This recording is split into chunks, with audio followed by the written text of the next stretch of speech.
কুরবানির ঈদের দিন আমরা কি করব, আমাদের আমলগুলো কি হওয়া উচিত? একজন মোমেন কুরবানির ঈদের দিন কি কি কাজগুলো করা উচিত? কুরবানির দিন শুধু তো গরু কুরবানি করা কুরবানি নয়। আল্লাহ পাক বলছেন, কুল ইন্না সলাতি ওয়া নুসুকি ওয়া মাহইয়ায়া ওয়া মামাতি লিল্লাহি রাব্বিল আলামিন। আমার জীবন, আমার মরণ, আমার নামাজ, আমার কুরবানি সব কার?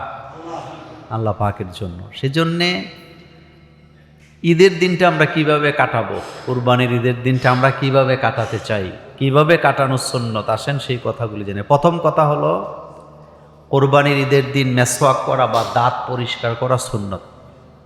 দাঁত মাজবেন, মেসওয়াক করবেন বা ব্রাশ করবেন, যেটাই করেন, মেসওয়াক করাটা কি সুন্নত। 2 নাম্বার, ঈদের দিন গোসল করা সুন্নত। যদি গোসল ফরজ নাও হয় তবুও গোসল করা কি সুন্নত। রাসূল বলছেন, মান আহিয়া সুন্নতি ফাকাদ আহাব্বানি ওমান আহাব্বানি কানা মাই ফিল জান্নাহ। যে ব্যক্তি আমার একটা সুন্নতকে জীবিত করলো, সেজন্য আমি মুহাম্মদ সাল্লাল্লাহু আলাইহি ওয়াসাল্লামকে ভালোবাসলো। যে আমাকে ভালোবাসবে সে আমার পাশের জান্নাতে থাকবে। 3 নাম্বার কাজ হবে সুগন্ধি ব্যবহার করা। এটা আমরা ভুলে যাচ্ছি। অতিরিক্ত অ্যালকোহল থাকে এ ধরনের পারফিউম মুসলমানের জন্য কি নাই, জায়েজ নাই। সব কিছুতেই অ্যালকোহল থাকে, তবে এটা সীমিত, যেটা প্রয়োজনের জন্য ব্যবহার করা হয়। কিন্তু অতিরিক্ত অ্যালকোহলযুক্ত কোনো সুগন্ধি ব্যবহার করা যাবে না। এজন্যে আতর সবচেয়ে ভালো জিনিস। আতর, রাসূল সাল্লাল্লাহু আলাইহি ওয়াসাল্লাম আতর দিতেন। কি দিতেন? আতরের মধ্যে অনেক রকমের ফ্লেভার আছে, ঘ্রাণ আছে। আপনার কাছে যেটা ভালো লাগে সেটাই দিবেন। 4 নাম্বার, কুরবানির ঈদের দিন কিছু খেয়ে ঈদগাহে যাবেন না, বরং কোরবানির গোশত দিয়ে খাওয়া কি সুন্নত। এক্ষেত্রে যারা শরিকানায় কুরবানি দেন, গরু জবে করার পরে যখন কুটা শুরু হয়, প্রথম অংশের কিছু গোশত আপনারা 3 জন 5 জন 7 জনে দিলেন, একটু একটু করে 7 জনকে 7 ভাগ সমান করে দিয়ে দেন, যাতে করে ঘরে রান্না করে ফেলতে পারে। এতে কোনো অসুবিধা আছে? কিন্তু কুটার আগে ভাগ করতে রাজি না, মাসালা জানে না। আপনি 7 জনের কুরবানি দিতেছেন, তো কুরবানির গোশত দিয়ে খাওয়া কি সুন্নত।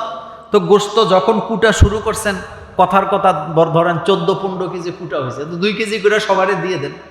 ভাগ করে করে দিয়ে দিলে এটা রান্না বসায় দিবে, আপনার কুটাও শেষ, রান্নাও হয়ে গেল, কুরবানিও হইলো, খাওয়াটাও কি হয়ে গেল। এটা সুন্নত হইল। এরপরে 5 নাম্বার, ঈদগাহে হেঁটে হেঁটে যাওয়া সুন্নত। যদি কাছে হয়। কোথায় হয়? কাছে হয়। দূরে হইলে তো কোনো কথা নেই। রাস্তা যদি দূরে হয় তাহলে আপনি হুন্ডা দিয়ে, মোটরসাইকেল দিয়ে, গাড়ি দিয়ে আপনি যাবেন। 6 নাম্বার, ঈদগাহে যাওয়ার পথে তাকবীর বলবেন। কি বলবেন? আল্লাহু আকবার, আল্লাহু আকবার, লা ইলাহা ইল্লাল্লাহ, আল্লাহু আকবার, আল্লাহু আকবার, ওয়ালিল্লাহিল হামদ। এটা পড়া সুন্নত। এরপরে 7 নাম্বার, সাধ্যমতো উত্তম কাপড় পরিধান করা। এই মাসালা গত রমজানের ঈদে আমি আপনাদেরকে বলেছিলাম যে নতুন কাপড় পরে ঈদগাহে যাওয়া কোনো হুকুম ইসলামে নাই। ভালো কাপড়, ঘরে যে কাপড়গুলো আছে এই কাপড়গুলোর মধ্যে সবচেয়ে উত্তম কাপড় যেটা, ওইটা পরে আপনি কোথায় যাবেন? ঈদগাহে যাবেন। নতুন জামা কোনো শর্ত নেই। 8 নম্বরে, নামাজের জন্য ঈদগাহে যাওয়ার আগে, এটা ঈদুল ফিতরের একটা সুন্নত হলো, ঈদুল ফিতর কি করা? আদায় করা। আর কুরবানি দিতে দান সদাকা করতে পারেন। ভাঙতি টাকা রাখলেন, ঈদগাহের আশেপাশে ফকির মিসকিন থাকলে তাদেরকে কি করা? দান করা। এরপরে 9 নাম্বার, ঈদের দিন চেহারাকে গোমরা করে না রাখা, একটু হাসি খুশি থাকা। কিছু কিছু পরিবার আছে ঈদের দিনও ঝগড়া করে, এরকম আছে না পরিবারে? ঠুনকো, হ্যাঁ, ঠুনকো জিনিস নিয়ে ঈদের দিন কি করে? রাগ করে, ঝগড়া লাগে। এটা কখনোই করবেন না। এটা ঈদের দিনের সুন্নতের কি খেলাফ। এরপরে 10 নাম্বার, একজন আরেকজনকে দেখলে সালাম দেয়া, হাসি মুখে কথা বলা, কৌশলাদি বিনিময় করা, এটা কি সুন্নত, আনন্দ ভাগাভাগি করা। 11 নাম্বার, ঈদের নামাজের পরে কুরবানি করা। আগে না পরে? নামাজের আগে কুরবানি করলে কুরবানি হবে না। সেজন্য সাবধান। একটা গুরুত্বপূর্ণ কথা বলে দেই, একই মহল্লার মুসল্লি দুই ঈদগাহে নামাজ পড়তে গেছে। কয় ঈদগাহে? একটাতে 8টায় জামাত, আরেকটাতে 8:30টায় জামাত। 8টায় যারা জামাত করলেন তারা নামাজ পড়ে এসে তাদের 1-2 জন আবার 8:30টার জামাত ধরতে গেছে। তাইলে ওনার নামাজ শেষ হওয়ার আগে কুরবানি করা যাবে না। কথা কি বুঝতে পারছেন? খুবই গুরুত্বপূর্ণ কথা। আমাদের দেশে সমাজ ব্যবস্থাটা এত ঘনবসতি যে একই মহল্লার মানুষ 2-3টে ঈদগাহে নামাজ পড়তে যায়। কেউ 8টায় পড়ে, কেউ 8:30টায় পড়ে, কেউ 9টায় পড়ে। কিন্তু আপনি কনফার্ম হইতে হবে আপনার একটা গরুতে 7 জন ভাগিদার কুরবানি দিচ্ছেন। কেউ 8টায় নামাজ পড়লেন, কেউ 8:30টায় পড়লেন, কেউ 9টায় পড়লেন, কিন্তু আপনি ইনশিওর হতে হবে প্রত্যেকের ঈদের নামাজ শেষ হইছে, তারপরে কুরবানি করতে হবে। কিন্তু 8টায় জামাত করে এসে উনি আরেকজন গেছেন 9টায় জামাত করতে, আপনি ঠেলার চোটে বলবেন আরে ও আসুক, আমরা আগে জবাই করে আজ্ঞায় রাখি, কুরবানি হবে না। কথাকে বুঝাইতে পারছি? ঈদের নামাজ না পড়ে কুরবানি করলে কুরবানি হবে না। আর আপনি যদি চালাকি করেন, এই সর্দারি করেন, তাহলে আপনার কুরবানিও কি বাতিল। খুবই গুরুত্বপূর্ণ কথা। এরপরে কুরবানির ঈদের দিন সবাইকে নিয়ে গোশত খাবেন। কুরবানির গোশত এটা সুন্নত। কোন ডাক্তার কখনো বলে না যে কুরবানির গোশত খেলে এটা ক্ষতি করে, এরকম বলে নাকি? আপনি ডাক্তারের কাছে গেছেন, আপনার এমন রোগ যে গরুর গোশত খাওয়া নিষেধ, কিন্তু কুরবানির ঈদের কথা শুনলে ডাক্তার কয় কুরবানির গোশত খাবেন, কোনো সমস্যা নেই। আলহামদুলিল্লাহ পড়েন। কারণ কুরবানির গোশত খাওয়ার জন্য দাওয়াতটা দিছে কে? আল্লাহ। আল্লাহ পাক বলছেন যে আমি তোমাদেরকে দাওয়াত দিয়েছি, আসো খাও। তাহলে কুরবানির গোশত দিয়ে খাবেন, এটা কি সুন্নত। এই কাজগুলো হলো কুরবানির ঈদের কাজ। সর্বশেষ কুরবানির ঈদের দিন কুরবানির গোশত কুটার ভিড়ে, কোরবানির গোশত খাওয়া দাওয়ার ভিড়ে আমরা যেন দৈনন্দিন 5 ওয়াক্ত নামাজকে ভুলে না যাই। অধিকাংশ লোকেরা ওই দিন জোহরের নামাজ পড়ে না। আপনারা কি আমার সাথে একমত? অধিকাংশ মুসল্লিরা ওই দিন কোন নামাজ পড়ে না?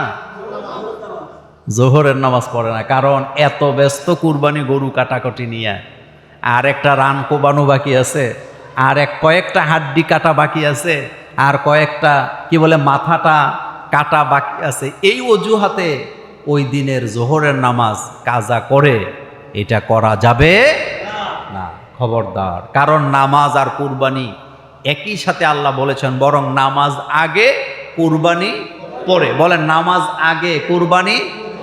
আল্লাহ রাব্বুল আলামিন বলছেন, ইন্না আ'তাইনাকাল কাউসার ফাসাল্লি লিরাব্বিকা ওয়ানহার। বলেন ইন্না, পড়েন সবাই, ইন্না আ'তাইনাকাল কাউসার ফাসাল্লি লিরাব্বিকা ওয়ানহার ইন্না শানিআকা হুয়াল আবতার। ইন্না আ'তাইনাকাল কাউসার, নবী গো আমি আপনাকে কাউসার দান করলাম। ফাসাল্লি লিরাব্বিকা ওয়ানহার, আপনি আপনার রবের জন্য নামাজ আদায় করেন আর কুরবানি করেন। নামাজ আগে না কুরবানি আগে?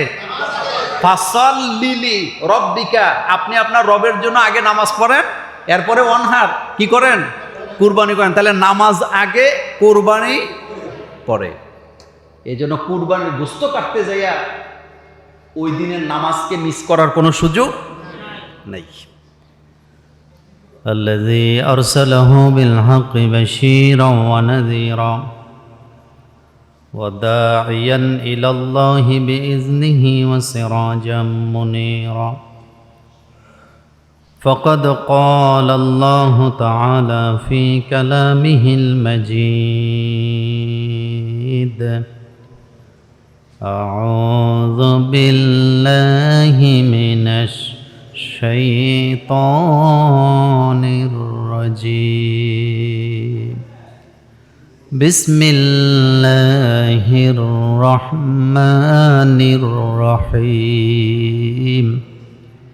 إن الله وملائكته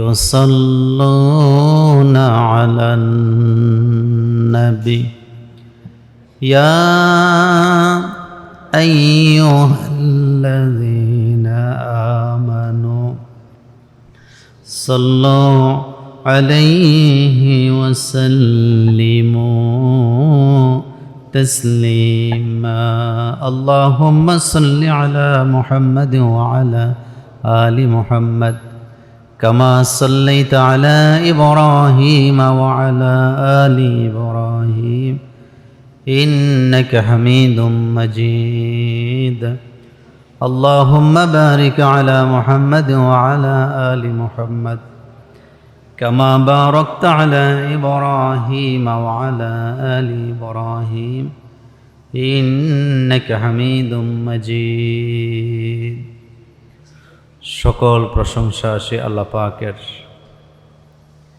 যিনি আমাদের গুনাহসমূহ ক্ষমা করে দেন, যিনি গফুর রহিম, যিনি হাইয়ুল কাইয়ুম।